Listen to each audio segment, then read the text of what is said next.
class 9 biology chapter number 4 cell cycle. Today's our topic is mitosis. Mitosis हमें पता है कि सेल डिवीजन की दो टाइप्स होती हैं, दो वेज होते हैं जिसके से सेल जो है वो डिवाइड करता है। एक होता है माइटोसिस और एक होता है meiosis. Today we will discuss about mitosis का माइटोसिस क्या होता है, इसके फेजेस कौन कौन से होते हैं, इसके स्टेजेस कौन सी होती हैं, किस तरह से ये डिवाइड करता है सेल। सो आज हम इस टॉपिक के अंदर डिस्कस करेंगे। Mitosis is the type of cell division in which the cell divides into two daughter cells. Each cell have the same number of chromosomes as are present in the parent cell. What does it mean? It means that mitosis is a type of cell division in which the cell divides into two daughter cells. ये आपके पास mitosis की exact definition है कि mitosis जो है वो एक cell division की टाइप है जिसके अंदर क्या होता है, सेल डिवाइड करता है दो डॉटर सेल्स के अंदर और हर जो सेल होता है उसके अंदर सेम नंबर ऑफ क्रोमोसोम्स होते हैं as are present in the parent cell. जिस तरह के पेरेंट सेल, अब पेरेंट सेल का मतलब क्या है, मिसाल के तौर पर मैं आपको कहती हूँ कि ये एक सेल है, ये आगे फर्दर डिवाइड हुआ है दो सेल के अंदर, तो जिससे ये डिवाइड हो के दो सेल्स के अंदर डिवाइड हुए हैं तो इसको हम बोलेंगे पेरेंट सेल। जिससे डिवाइड हो रहे हैं उसे हम पेरेंट सेल बोलेंगे और जो न्यू बन रहे हैं उन्हें हम क्या कहेंगे, daughter cells. It doesn't means parents and daughter, it means कि जहाँ से वो इवेलुएट हुए हैं, जिस सेल से निकल रहे हैं उसको हम पेरेंट सेल बोलेंगे और जो उससे नए सेल्स बन रहे हैं उन्हें हम डॉटर सेल्स बोलेंगे। तो माइटोसिस क्या है, सेल डिवाइड होता है दो सेल्स के अंदर, जिसके अंदर जो दो सेल्स हैं उनका नाम क्या है, डॉटर सेल्स। कहाँ से डिवाइड हो रहा है, पेरेंट सेल के अंदर से। लेकिन एक चीज़ जो है वो क्या है कि सेम नंबर ऑफ क्रोमोसोम्स, दोनों सेल्स के अंदर नंबर ऑफ क्रोमोसोम्स क्या होंगे, सेम। अब देखिए इसके अंदर कितने हैं, 46 नंबर ऑफ क्रोमोसोम्स है। फॉर एग्जाम्पल हम ह्यूमन की बात कर लेते हैं कि इसके अंदर 46 क्रोमोसोम्स आए, ये 23 पेयर्स हैं। तो जब ये डिवाइड होंगे तो इसके अंदर भी 46 जाएंगे, इसके अंदर भी 46 जाएंगे, तो इसके अंदर 46 और इसके अंदर 46 कैसे चले गए ये हम देखेंगे कि इसके पास तो अपने 46 है, जैसे दो आगे प्रोड्यूस किए तो उसके पास 46 इक्वल नंबर ऑफ क्रोमोसोम्स जो है वो सेम नंबर ऑफ क्रोमोसोम्स किस तरह से जाएंगे। तो ये माइटोसिस के अंदर जो फेजेस आते हैं वो डिवीजन होती है, किस तरह से होती है इसको आज हम डिस्कस करेंगे। Mitosis occurs in somatic cells of eukaryotes. What are somatic cells? दो तरह के सेल्स होते हैं, एक होते हैं सोमैटिक सेल्स और एक होते हैं germ line cells. Germ line cells के अंदर मायोसिस होती है और जो होते हैं सोमैटिक सेल्स उनके अंदर क्या होती है, mitosis. This is the important line कि सोमैटिक सेल्स ऑफ यूकैरियोट ये कहाँ पे होते हैं, अकर्स, ठीक है। ये पाए कहाँ पे जाते हैं, यानी कि ये माइटोसिस होती कहाँ पे है, इसकी लोकेशन कहाँ है, तो माइटोसिस होती वहाँ पे है जहाँ पे सोमैटिक सेल्स ऑफ यूकैरियोट्स होता है। जर्म लाइन सेल्स और सोमैटिक सेल्स कौन से होते हैं यूकैरियोट्स के? जर्म लाइन सेल्स वो होते हैं जो रिप्रोड्यूस करवाते हैं न्यू ऑर्गेनिजम्स को, जो बताते हैं कि जेंडर डिस्क्रिप्शन करवाते हैं कि ये मेल है या फीमेल है। जबकि सोमैटिक सेल्स होते हैं वो मेल फीमेल सब में एक जैसे होते हैं, सेम कैरेक्टरिस्टिक्स होती हैं सबकी। तो prokaryotes also divide of the make identical cells. जो प्रोकैरियोट्स होते हैं उनके तो सारे सेम सेल्स होते हैं, but events of cell division are different from mitosis. लेकिन इनके अंदर जो सेल डिवीजन होती है वो थोड़ी डिफरेंट होती है। वो किस तरह से होती है, बाइनरी फिजन। तो ये चीज़ आप देख लें कि यूकैरियोट्स के अंदर होती है माइटोसिस एंड मायोसिस, जबकि प्रोकैरियोट्स होते हैं उनके अंदर क्या होती है, बाइनरी फिशन होती है। इसके ज़रिए से सेल क्या करते हैं, डिफरेंट डिवीजन ऑफ इवेंट्स होते हैं जिसके ज़रिए से क्या करते हैं, वो डिवाइड करते हैं और वो प्रोसेस का नाम क्या है, बाइनरी फिशन। तो हम यहाँ पे यूकैरियोट्स की बात करें, प्रोकैरियोट्स की नहीं करें। So that's we will discuss about the mitosis. तो फेजेस ऑफ माइटोसिस क्या होते हैं। एक जर्मन बायोलॉजिस्ट था, वेल्डर फ्लेमिंग उसका नाम था, या आप अंडरलाइन कर लें, इसमें से आपको इंपॉर्टेंट MCQs और शॉर्ट क्वेश्चन पूछे जा सकते हैं। Discovered the events of the mitosis, इसने डिस्कवर किया था माइटोसिस के इवेंट को कब, 1880 में। There were two major phases के, दो मेजर फेजेस हैं माइटोसिस के, एक है कैरियोकाइनेसिस और दूसरा है साइटोकाइनेसिस। काइनेसिस का मतलब होता है कटिंग डाउन या डिवाइड हो जाना। तो कैरियो और साइटो दो चीज़ें हैं। अब सेल के अंदर अगर आप देखें तो साइटोप्लाज्म होता है, तो साइटो से आपने याद रख लेना है cytoplasm. So the division of cytoplasm is called cytokinesis and the division of nucleus is called karyokinesis. ये जो डेफिनेशन है आपके पास अगर पूछा जाए शॉर्ट क्वेश्चन में कि what is the difference between karyokinesis and cytokinesis, तो आपने कहा था division of nucleus is called karyokinesis and division of cytoplasm is called cytokinesis. तो साइटो से आपने याद रखना है कि साइटोप्लाज्म होता है, तो साइटोकाइनेसिस वो होगी जिसके अंदर साइटोप्लाज्म की डिवीजन की जा रही है। कैरियोकाइनेसिस क्या होगा, karyokinesis means the division of the nucleus, it is further divide into two phases. अब ये भी आगे फर्दर 4 फेज के अंदर डिवाइड हुआ है। कैरियोकाइनेसिस का मतलब क्या है, डिवीजन ऑफ न्यूक्लियस, न्यूक्लियस जो है इसके अंदर डिवाइड हो जाता है। कैरियोकाइनेसिस के आगे फर्दर 4 फेजेस हैं, वो हम डिस्कस करते हैं। इसके अंदर 4 फेजेस हैं, प्रोफेज, मेटाफेज, एनाफेज, टीलोफेज। ये 4 फेज हैं जिनको हम डिस्कस करने जा रहे हैं। So what is prophase? ये हमने सारा प्रोसीजर पढ़ना है कि किस तरह से जो है वो सेल डिवाइड करता है। तो प्रोफेज के अंदर क्या होता है, थ्रेड लाइक क्रोमेटिन मटेरियल होता है, condense and makes the thick visible chromosomes. अब प्रोफेज स्टेज है जिसके अंदर थ्रेड लाइक क्रोमेटिन होता है। आपने पढ़ा होगा न्यूक्लियस के अंदर कि थ्रेड लाइक स्ट्रक्चर होता है, लाइक दिस, इस तरह से वो जो होते हैं न्यूक्लियस के अंदर पड़े होते हैं, ठीक है। उसके अंदर आपने एक चीज़ पढ़ी होगी साइड, इसके अंदर जो क्रोमोसोम्स होते हैं visible only the time of cell division. अब आप यहाँ पे अगर चाहें तो ये लाइन लिख लें कि chromosomes only visible at the time of cell division. ठीक है, सेल डिवीजन के दौरान क्या होता है कि क्रोमोसोम जो है विजिबल होता है, नजर आता है। क्रोमोसोम्स की शेप किस तरह से होती है? इस तरह से, ये इस तरह से थ्रेड लाइक स्ट्रक्चर जो होता है वो न्यूक्लियस के अंदर पड़ा हुआ होता है, लेकिन जब सेल डिवाइड करता है तो वो क्रोमोसोम की शक्ल में आ जाता है। ठीक है, तब विजिबल होता है, नजर आता है। अब थ्रेड लाइक क्रोमेटिन होता है, थ्रेड लाइक स्ट्रक्चर को हम क्रोमेटिन बोल रहे हैं, और वो कंडेंस फॉर्म में आ जाता है तो and makes a thick visible chromosome. और जब वो थिक हो जाता है विजिबल तो हम क्या कहते हैं? क्रोमोसोम है ये। ठीक है, अब क्रोमोसोम के अंदर क्या हम कह सकते हैं कि ये जो हमें शेप नज़र आ रही है, ठीक है, ये क्रोमोसोम्स विजिबल हुए हैं, तो ये किस फेज़ के अंदर हुए हैं? प्रोफेज के अंदर। तो ये आपने चीज़ याद रखनी है कि सेल डिवाइड कर रहा है, लेकिन सेल का क्या चीज़ डिवाइड कर रही है? कैरियोकाइनेसिस, यानी कि हम न्यूक्लियस की डिवीजन के बारे में पढ़ रहे हैं। न्यूक्लियस की डिवीजन जब होती है तो उसके अंदर जब प्रोफेज एक ऐसी स्टेज है जब जो ये थ्रेड लाइक स्ट्रक्चर है क्रोमेटिन का, ये कंडेंस होकर विजिबल हो जाता है और वो क्रोमोसोम्स की शक्ल में आ जाता है। अब व्हाट आर क्रोमोसोम्स, यहाँ पे आपको क्वेश्चन पूछा जा सकता है क्रोमोसोम्स। तो क्रोमोसोम्स की हेडिंग आप बना लें यहाँ से। Each chromosome consist of 2 sister chromatids attached with a single centromere. इस बात का क्या मतलब हुआ? ये देखें, ये है 2 सिस्टर क्रोमैटिड्स। अब आपको जैसे कह रही थी ना कि 46 क्रोमोसोम्स होते हैं एंड 23 पेयर्स होते हैं, तो अगर इस तरह की हम बात करें तो 23 पेयर्स होते हैं क्रोमोसोम्स के। अगर इस तरह बात करें तो इस तरह से 46 क्रोमोसोम। तो ये जो है, ये जो आपस में अटैच हुए हैं, इनको कहते हैं सिस्टर क्रोमैटिड्स। ये जो है इतना सा पोर्शन ये क्रोमेटिड है, ये दोनों आपस में क्या है? Sister chromatids. और जिस पॉइंट के ऊपर जुड़े हुए हैं, ये वाला जो बड़ा सा पॉइंट है, ये इनको जो जुड़े हुए हैं इसे हम कहते हैं सेंट्रोमेयर। सेंट्रोमेयर की भी आपको डेफिनेशन आ सकती है, व्हाट इज सेंट्रोमेयर। तो अपने उसके अंदर आपने लिख देना है 2 sister chromatids, a place where 2 sister chromatids are attached with a single point is called centromere. ये आपके पास क्रोमोसोम अगर आपको पूछा जाए तो उसके अंदर भी आपने मेंशन करना है। अगर आपको सेंट्रोमेयर का पूछा जाए तो आपने सेंट्रोमेयर के अंदर भी बता देना है कि जहाँ पे 2 सिस्टर क्रोमेटिड्स होते हैं अटैच होते हैं एक सिंगल पॉइंट के ऊपर, तो उसे हम सेंट्रोमेयर बोलते हैं।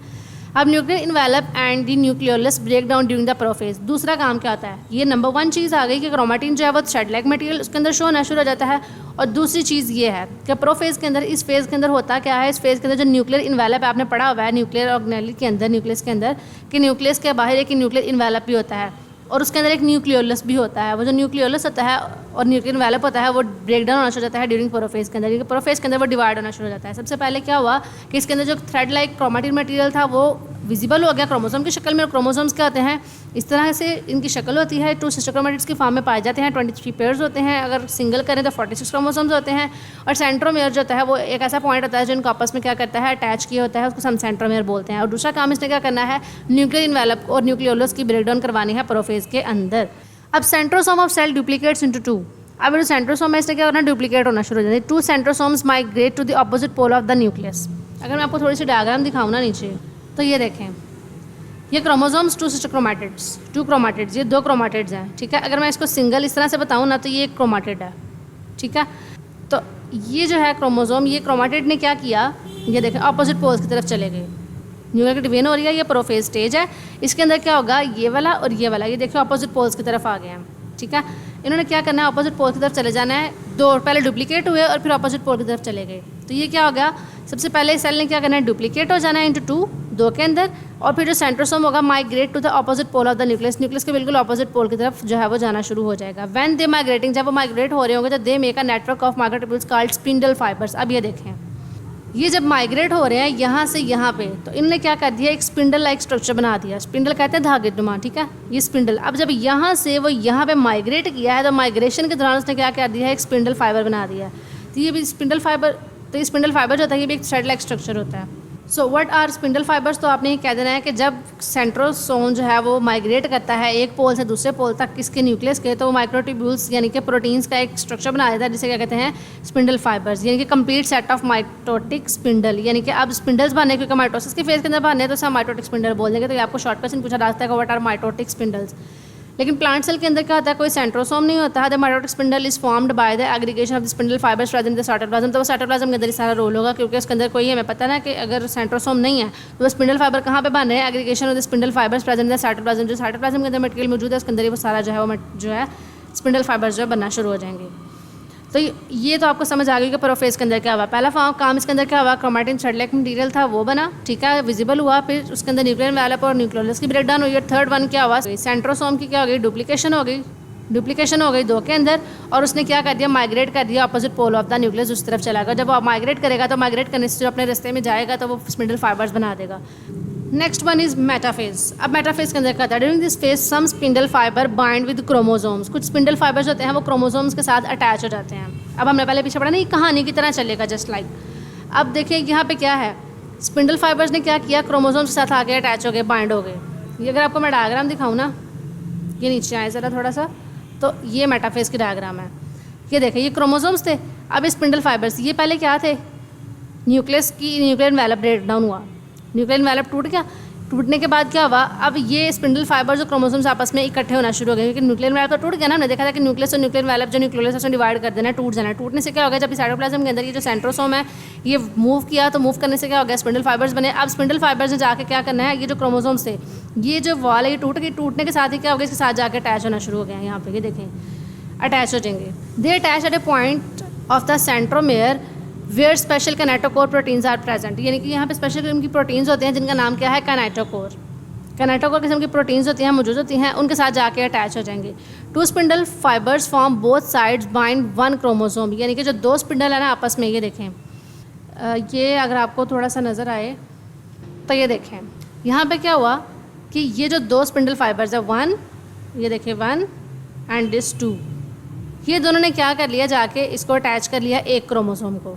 2 स्पिंडल फाइबर्स ने एक क्रोमोसोम को अटैच कर लिया। अभी आप यहाँ पे भी देखें तो ये 1, ये देखें, और ये 2, इसने इस क्रोमोसोम को पकड़ लिया, फिर इसने इसको पकड़ लिया, एंड देन फर्दर इसने इसको पकड़ लिया। तो 2 सेंट्रोमेयर ने जो स्पिंडल फाइबर्स है उन्होंने क्या कर लिया कि क्रोमोसोम को पकड़ लिया। एक पॉइंट कौन सा है उनका, एंडिंग पॉइंट, और दूसरा कौन सा है, सेंट्रोमेयर का पॉइंट।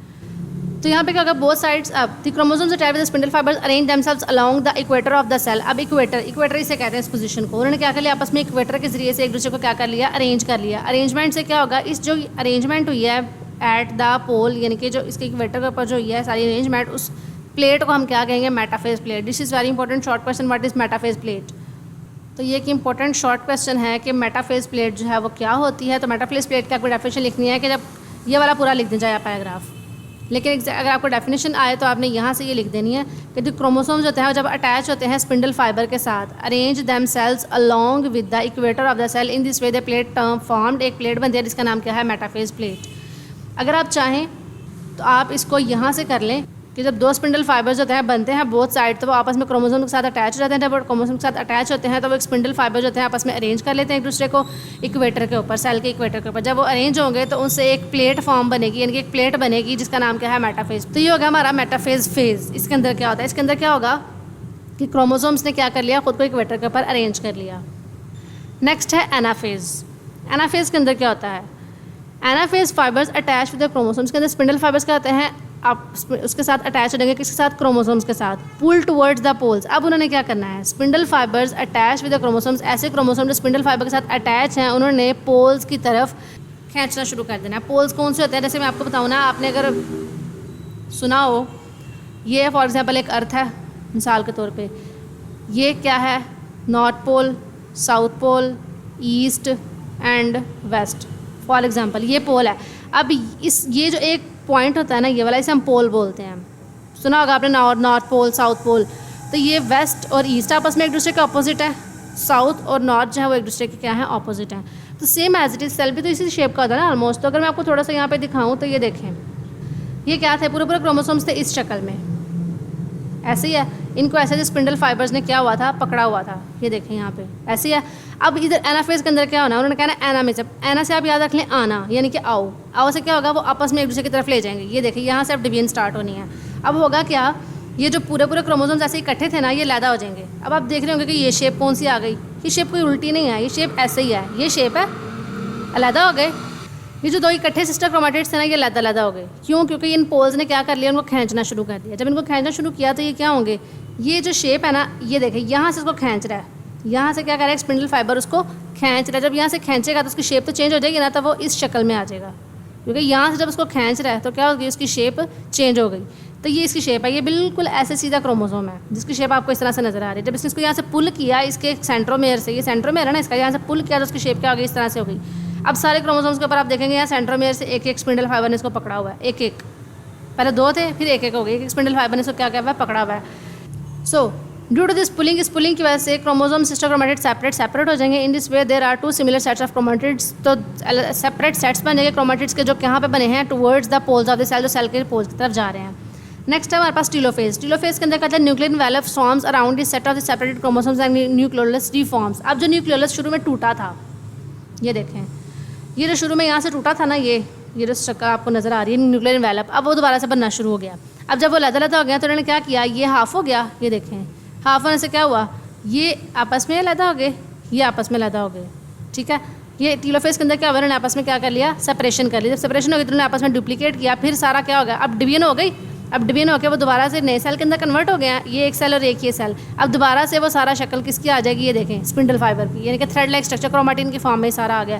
क्रोमोसोम्स फिर इनविजिबल हो गए। जब ये देखें जहाँ से शुरू हुआ था, इसे कहते हैं साइकिल, कि जहाँ से शुरू हुआ वहीं पे आगे ख़त्म हो गया। This is called cycle. कि शुरू में क्या था, ये आपस में थ्रेड लाइक स्ट्रक्चर था क्रोमेटिन, तो जब डिवीजन स्टार्ट हुई तो क्रोमोसोम्स की शक्ल में नजर आना शुरू हो गया। जब डिवीजन हो गई कंप्लीट तो वापस से अपनी उसी शक्ल में वापस आ गए, थ्रेड लाइक स्ट्रक्चर की शक्ल में।